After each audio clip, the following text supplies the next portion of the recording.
Sara Shiva não ficou em silêncio. Sua declaração sobre o fim do casamento está chocando o mundo cristão. Quando separar é a única saída, descubra agora essa verdade reveladora. Sara Shiva destrói o mito do casamento perfeito. Graça e paz, amados irmãos. Seja muito bem-vindo a mais um momento de reflexão profunda na presença do Senhor. Para começarmos, quero compartilhar com você um versículo que nos leva a pensar sobre comunhão, propósito e unidade. Porventura andarão dois juntos, se não estiverem de acordo? Amós 3:3. Hoje vamos mergulhar em um tema delicado e urgente. Quando o amor acaba. Sara Shiva choca ao revelar. Quando a separação é a única saída. Será que existe um momento em que Deus permite, ou até deseja, que um casamento chegue ao fim? Prepare-se, pois essa mensagem pode trazer respostas que mudarão o rumo da sua vida emocional e espiritual.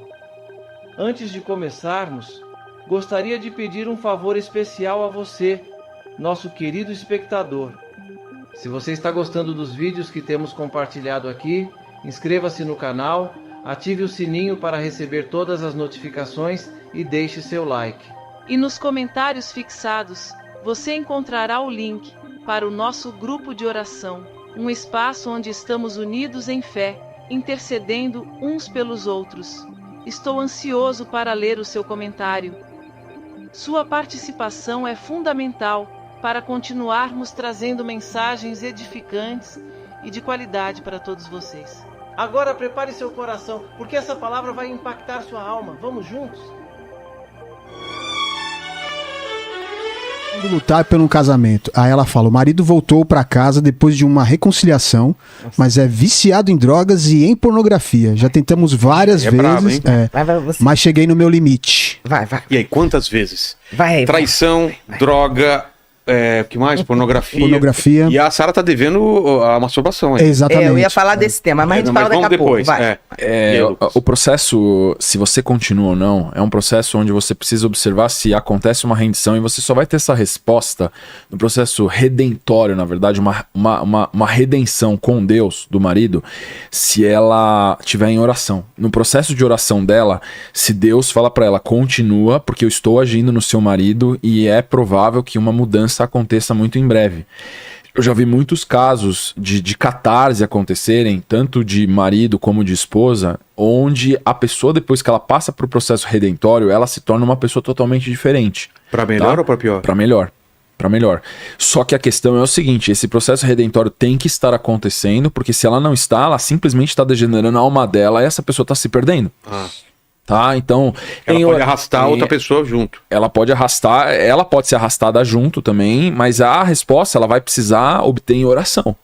Se ela precisa investir as energias dela, porque a grande questão que Paulo fala em Coríntios do jugo desigual, isso é um caso muito clássico do jugo desigual e a maneira como eu explico como teólogo. O jugo desigual, descrito por Paulo, lembrando que naquela época a gente tinha dois grupos crentes que eram os judeus e os cristãos. Tá? Não tinha toda essa diversidade de escolas cristãs ou de judaicas, que tem muitas hoje em dia também, entre outros grupos tradicionais que são tementes ao mesmo Deus, esse Deus do monoteísmo, que é o Deus único. Mas naquela época a gente tinha um processo numa terra desértica, com uma população bastante limitada, onde você tinha os judeus, que era o povo tradicional, e você tinha os cristãos, que era a nova religião daquela região, motivada e inspirada por Jesus Cristo. Paulo diz claramente onde o jugo desigual, o que é jugo? Jugo é um fardo de feno que o jumento carrega nas costas, e ele está dizendo uma metáfora ali de falar assim, jugo desigual é um tem um fardo, um peso, o outro tem um outro peso. Jugo desigual não funciona para um casal. Quando que o jugo é desigual? Jugo, não é julgo. Muitas pessoas falam, julgo desigual. Não é julgo desigual, é jugo. Sem L. Sem L. Jugo desigual é o fardo de peso que a pessoa carrega. O jugo desigual é o crente com o descrente. E Paulo deixa isso muito claro. O crente e o descrente têm jugo desigual porque um serve a si mesmo, a Bíblia satânica deixa isso muito claro, e o crente serve a Deus, serve a Cristo. Nesse caso, você tem julgo desigual. Julgo desigual, nesse caso, se você tem julgo desigual, a separação ela é incentivada. Tá? Que é um tabu de você ser falado também dentro das religiões, porque nesse caso o apóstolo Paulo fala claramente, aqui você não tem que resgatar essa pessoa. Cristo tem que resgatar essa pessoa. Só que se ela não quiser ser resgatada, é julgo desigual e o processo vai ser um processo de separação, infelizmente. Ele tá fazendo uma constatação de fatos. Quando você tem uma pessoa entregue às drogas, entregue a vícios, totalmente degenerada, ela fez uma aliança com Lúcifer. Ela fez uma aliança com as trevas, ela não quer mudança. Ela não quer mudança. Nesse caso, se ela serve a Deus, se ela ficar com esse marido que serve às trevas, e ele já fez essa aliança, esse pacto, a probabilidade é que ela deixe de servir a Deus e comece a servir as trevas também. Nesse caso... receber demônios. Lembre-se que geralmente um abismo chama outro, geralmente esse cara também vai se prostituir, também vai ter vida de adultério, vai pegar demônio na rua, talvez doenças, e vai trazer para ela perigo de morte por doenças venéreas e até mesmo e os demônios através do que ele vai pegar. Uma sombra puxa a outra. Então, dentro desse cenário, o cenário menos pior é a separação. Porque esse aqui serve a Deus, esse aqui serve às trevas, tá? Então, dentro de um contexto como esse, a minha recomendação é observe em oração se existe ainda um processo redentório possível para o seu marido, porque se não existe, Deus vai te falar, eu te dou permissão de sair desse relacionamento. E se não, não. Para isso, que quase ninguém gosta de falar. Continue, se não. Não, eu terminei isso. Porque se não, mas completa essa frase, se não, não. Não, se Deus falar pra você que ainda existe uma possibilidade, você precisa se manter em oração, orar pelo seu marido, orando pra Deus, Deus vai fazer o processo de intervenção e redenção, e aí o seu marido tá num processo de cura e de recuperação. Se não tiver acontecendo isso, Deus vai te falar, não tem esperança pro seu marido, infelizmente, você tá livre pra continuar sua vida sem ele. Perfeito. Há uma base bíblica que quase ninguém quer citar. É uma base bíblica polêmica. A maioria dos pastores não fala essa base bíblica. Eu acho que até não fala porque nem percebe que tá ali. Tem muitos textos que estão esfregando na sua cara, mas a gente não vê, entendeu? A gente não vê o negócio. Tá ali, mas você não tá, parece que tá cego. A base bíblica é o seguinte: o primeiro mandamento é amar a Deus sobre todas as coisas. Segundo mandamento, amar o meu próximo como eu me amo. Ou seja, no segundo mandamento eu tenho 2 mandamentos. Eu tenho um mandamento, que é o segundo mandamento, que contém 2 mandamentos dentro dele. Eu tenho que me amar e amar o outro. Me amar para eu conseguir amar o outro. Eu não sou capaz de amar o outro se eu não me amo. Essa base, ela prova o seguinte: se eu estou num relacionamento com uma pessoa que não quer mudar, já foi tentado várias vezes, essa pessoa continua abraçada com o capeta, quer ir fumar, cheirar, beber, fazer tudo que o capeta gosta, tá com a vida complicada, volta, traz opressão pra minha casa, traz violência, traz droga, traz demônio, traz coisa ruim pra minha casa. O ambiente da sua casa é o seu ambiente conquistado na terra, é o seu espaço, é o lugar que você vai baixar sua guarda, precisa ser um ambiente de paz. O mundo já jaz no maligno, já tem a luta diária. Por que sua casa não vai ter paz? Você tem que trabalhar para que a sua casa seja um lugar de descanso, de alegria, de paz. Então essa pessoa casou com alguém que não coopera, que cada vez está pior, está afundado, está pior, homem ou mulher, o que acontece? Chega um momento que essa pessoa começa a passar por um processo de autodestruição. Essa pessoa vai começar, como o Lucas falou, a ser destruída. Porque é uma questão da lei da gravidade.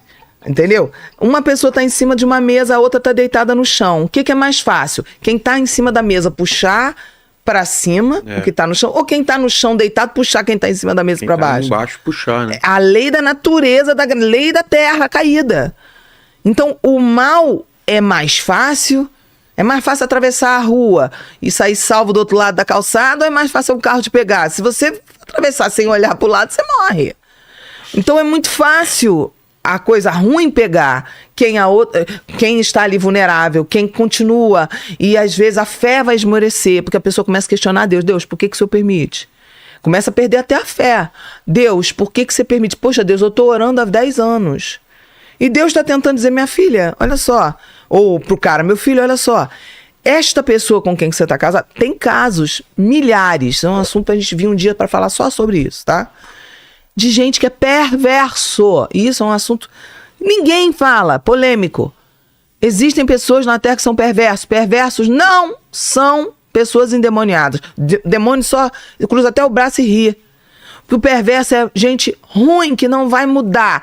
Não adianta orar, fazer campanha de oração. Isso é uma polêmica falar isso aqui. Porque eu tô falando isso aqui, tem pastor que vai ficar chateado comigo. Não, irmã, quando você falar isso, você tira a fé de algumas pessoas. Não. Você vai orar, você vai buscar. Mas tem gente que mesmo orando, mesmo buscando, nunca vai se converter. Está na Bíblia. Jesus falou que tem um homem mau. O homem mau do mau tesouro do seu coração tira. O homem bom do bom tesouro. Tem homem mau, tem gente que é ruim, tem gente que não vai mudar. E aí, às vezes, a coitada ou o coitado tá casado com um desses. Um perverso, uma pessoa ruim. Uma pessoa que não tem solução. Não é demônio. É uma essência maligna. Tanto que na Bíblia, quando você vai ver que Deus às vezes chegava e mandava o povo de Israel matar tudo. E ninguém entendia. Por que Deus está mandando matar mulher, matar criança? Existe um DNA do perverso. Eu tenho, no meu entendimento teológico, meu entendimento bíblico, que Caim foi o primeiro perverso. Pois ele veio depois da queda já com o DNA alterado pela maldade. E Caim teve descendência. Há uma descendência de Caim. Quem que era Caim? Via Deus face a face. Conversou com Deus, ouviu a voz de Deus face a face. Caim se levanta e se torna o primeiro e cara absorveu o caráter de Satanás. Isso é um perverso. Nós temos um perverso entre os 12 de Jesus. Jesus tinha 12 discípulos. Ninguém pode dizer que os 12 discípulos não tiveram o melhor pastor. O pastor que nunca errou. Eles tiveram... 12 homens andaram com o pastor que nunca errou. O próprio Deus encarnado. Um deles era perverso. Quem era? Judas. Ouviu todas as pregações, ouviu a palavra que fez a gente mudar de vida, que fez a gente se converter, que fez milhões de pessoas se converterem, e vendeu Jesus. Vendeu. É um perverso. Entendeu? Eu, por exemplo, eu assisto The Chosen, mas eu não acredito naquela interpretação do Judas de The Chosen de jeito nenhum. Judas era um perverso. De modo que ele era tão perverso que depois Satanás vem, acusa ele se enforca. Perverso, isso é perverso. Não tem arrependimento, perverso. O Judas podia ter chegado para Jesus depois chorando e falado, me perdoa. Ia ser perdoado. Ele ia ser perdoado. Ele ia ser perdoado, porque teria tido um propósito, até o trabalho dele. Tá trabalhando até para Deus ali. Só que não há arrependimento, o perverso é mau. Então a gente não sabe se essa pessoa está casada com um perverso. Qual é a base bíblica? A base bíblica que muitos não gostam de falar. Eu não posso ficar numa situação onde eu estou me destruindo. Eu estou quebrando o segundo mandamento se eu ficar em um relacionamento que eu estou me destruindo. Eu estou quebrando o segundo mandamento, não é o 10º mandamento, estou quebrando o segundo mandamento. Se eu estiver numa relação, por isso que muita gente vem falar pra mim, estou namorando, porque agora a gente tá falando de um casado, mas vamos falar de quem tá namorando. Tem gente que tá namorando um relacionamento abusivo. E vem falar que Deus falou, meu bem, Deus não é Deus de confusão, Deus não é mau, Deus não é sádico. Milhares de pessoas não precisavam ter se casado. Deus mostra, dá sinal, e a pessoa não conhece a Deus, a pessoa ouviu o pastor, casou mal e tá vivendo no inferno. Aí o pastor fala, casamento é luta. Não, tá na Bíblia que casamento é luta. Casamento é para ser um lugar de delícia, lugar de alegria, lugar de relaxar, lugar de tranquilizar, lugar de paz, mar tranquilo, água tranquila.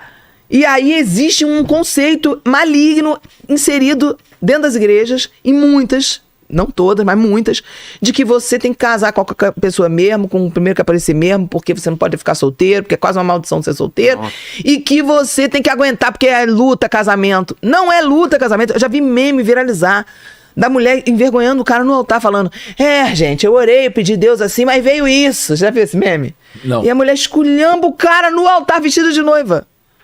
Tipo, veio isso, eu aceitei porque é de Deus. Tipo assim, uma coisa ruim, uma porcaria.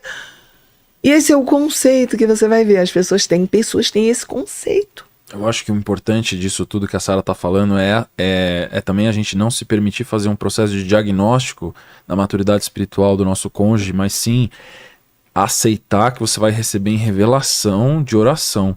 Porque senão vão ter muitas pessoas também que vão se posicionar de uma maneira que adquirir uma onisciência de saber a alma do seu cônjuge, e você não tem essa capacidade.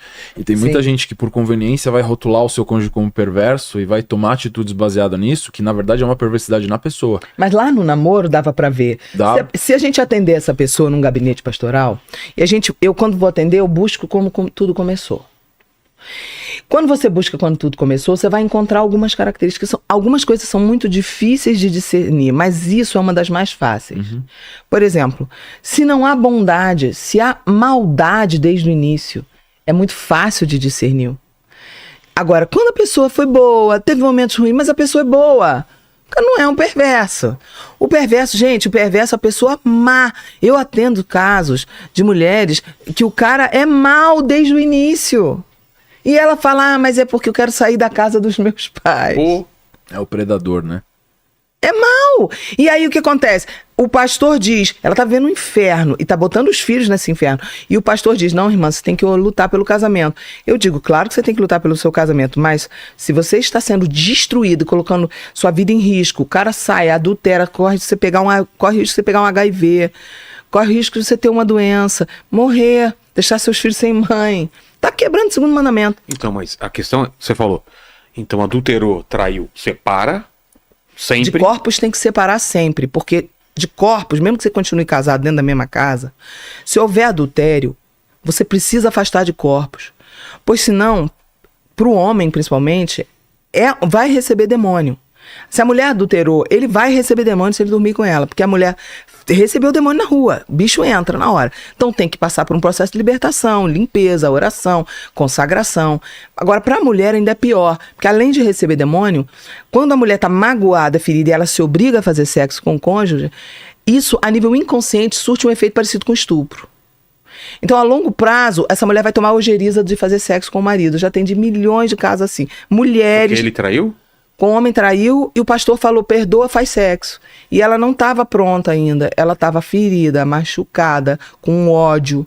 E aí não deixaram ela vivenciar essa raiva, porque há um conceito totalmente burro que as pessoas acham, ignorância, que raiva é pecado. Sendo que Jesus sentiu raiva, virou as mesas, tudo, você pegou uma corda marrom, um chicote, saiu chicoteando. A Bíblia fala, você pode ficar com raiva. Mas não pequei. Mas não pecar. Que é o quê? Pecar. Pegar minha raiva, agredir o outro. Entendi. Pegar minha raiva, não perdoar, me vingar. Isso é pecar. Agora, a raiva é um sentimento natural de expressar indignação. Como é que eu posso reprimir o meu sentimento de raiva? E a igreja, muitas vezes, você vai encontrar pastores dizendo, irmão, crente não tem raiva. Tá mentindo. Você nunca leu a Bíblia. Tem hora que Jesus fala raça de víbora. Você acha que Jesus falou aquela raposa? Você acha que ele falou isso com todo carinho? Ele não falou. Então, assim, raiva é um sentimento natural. Só que muitas vezes a mulher, ela é colocada. Você tem que ser submissa. Seu marido quer sexo, ele voltou pra casa, faça. E a mulher tá ferida. Então, cada caso é um caso. Sempre que houver traição, precisa se respeitar o tempo da restauração. Mas e aí, separa ou perdoa? Se estão lutando, fiquem na mesma casa, lutem. Mas tem que haver um afastar-se de corpos por um tempo, até que haja essa restauração na alma. Porque senão vira uma violência, vira uma agressão, principalmente para a mulher. Para o homem, nem tanto. Para o homem pode haver a questão de contaminação espiritual. Mas existe essa questão para a mulher muito grave. Eu já vi muitos casos de mulheres que você vai ver, ela tão ódio. Eu pergunto, mas o que aconteceu? Vamos lá atrás. Uma vez ele me traiu. Aí eu pergunto, como foi a recuperação desse relacionamento? O pastor falou, já voltou para casa, mandou fazer sexo. E você, Lucas, o que você acha? A gente tem essas situações, como a Sara está falando, que dentro da psicanálise a gente chama do comportamento predatório, né? Comportamento predatório é aquela pessoa que ela é irremediável, ela vai ter um comportamento sempre egoísta, mas sempre pensando nela, que é os casos patológicos, psicopatológicos clássicos do narcisista, do sociopata, do psicopata. Essas pessoas, já existe jurisprudência canônica e eclesiástica do processo chamado nulificação matrimonial, tá? Então, nulificação matrimonial. Então, anula, né? Anula o matrimônio e a pessoa tá livre para casar, porque o primeiro matrimônio não existiu. Entendi. Esses gatilhos são muitos. Você precisa de um advogado muito especializado em direito canônico. Tem direito canônico protestante, tem direito canônico católico, tem outras religiões têm os seus direitos eclesiásticos também. Você precisa de uma pessoa especialista nisso, mas basicamente gira em torno de 3 gatilhos principais, que é o adultério continuado. Então, por exemplo, um predador ele vai praticar adultério continuado. Se o cônjuge conseguir comprovar que o cônjuge dela ou dele pratica adultério continuado, isso já é um gatilho de justificativa de nulificação matrimonial. Certo. O segundo é a justificação de violência familiar. Então, qualquer tipo de violência justificada também abre um processo de nulificação matrimonial. Pode ser violência física, pode ser violência moral, pode ser violência afetiva, pode ser violência intelectual. Qualquer tipo de processo violento ou de opressão, você tem um caso justificado para nulificação matrimonial, não importa quanto tempo está casado. O terceiro gatilho clássico de nulificação matrimonial é abandono familiar. Um caso clássico dessa cláusula é abandono familiar por um período maior do que 1 ano. Cada religião tem um tempo, mas normalmente acima de 1 ano de abandono familiar. Por exemplo, está casada, o cara abandonou a casa, a mulher abandonou a casa, abandonou os filhos e tudo mais. Passou 1 ano desse processo de abandono, ela já entra com uma notificação. Não, casei com o cara saiu de casa, sumiu e não sei onde ele está, sei lá onde ele está, na China. Entendeu? Entra com o processo de nulificação matrimonial, ela se restaura dentro da igreja que ela tem a fé. Ela é considerada não casada, volta a ser solteira, porque o voto que foi feito de matrimônio nunca se consolidou. Porque o que a gente tem dentro desse processo de adultério continuado, de violência, de abandono, é a corrupção dos 3 princípios relacionais que eu ensino, falei isso nos outros episódios também, verdade, respeito e diálogo. Né? Então, quando você tem o processo de adultério, você está corrompendo, obviamente, a verdade. Você disse que ia ser fiel e não está sendo. A violência é o rompimento do princípio do respeito. Tá? Então você está desrespeitando, você está oprimindo outra pessoa. A última coisa que você está fazendo é respeitar a pessoa quando você pratica violência. E o diálogo é exatamente o oposto do abandono familiar. Entendi. A única coisa que não existe no abandono é o diálogo, porque a pessoa sumiu. Então, quando eu tenho o ferimento, o rompimento dos 3 princípios relacionais, classicamente, tem outros derivativos que partem disso também, como cláusulas para nulificação matrimonial, você tem um caso muito forte para entrar com o processo de nulificação. Na Igreja Católica é o mais demorado, às vezes demora alguns anos para você conseguir, mas em várias igrejas protestantes também tem esse processo de nulificação matrimonial, porque ficou claro, comprovado que aquele matrimônio que disse que seria nunca foi. Entendi. Então a pessoa está livre de novo, então o processo. Tem muita gente que acha que precisa divorciar. Não precisa, principalmente se tem essas corrupções muito profundas espirituais. Como se nunca tivesse casado. Eu sou o profeta pastor Marconi Silva e quero te convidar a conferir os comentários fixados, onde deixei o link para o nosso grupo de oração. Esse espaço foi criado para você participar das nossas campanhas de fé e compartilhar os testemunhos de vitória com outros irmãos. É uma oportunidade especial para você e sua família se fortalecerem espiritualmente, unidos em oração e buscando cada vez mais a presença de Deus. A palavra de Deus nos diz em Hebreus 10, 25: Não deixemos de reunir-nos como igreja, segundo o costume de alguns, mas encorajemo-nos mutualmente. Participar de um grupo de oração não só fortalece sua fé, mas também te aproxima de pessoas que acreditam no poder restaurador do Senhor. Cada testemunho é uma prova viva de que Deus ainda realiza milagres, e cada oração feita em unidade move o céu em nosso favor. Então, permaneça firme na sua jornada espiritual. Continue buscando a presença de Deus e se fortalecendo através da oração. Nos vemos no próximo vídeo. Que a graça e a paz do Senhor estejam sempre com você e sua família, trazendo bênçãos e proteção em cada passo do caminho.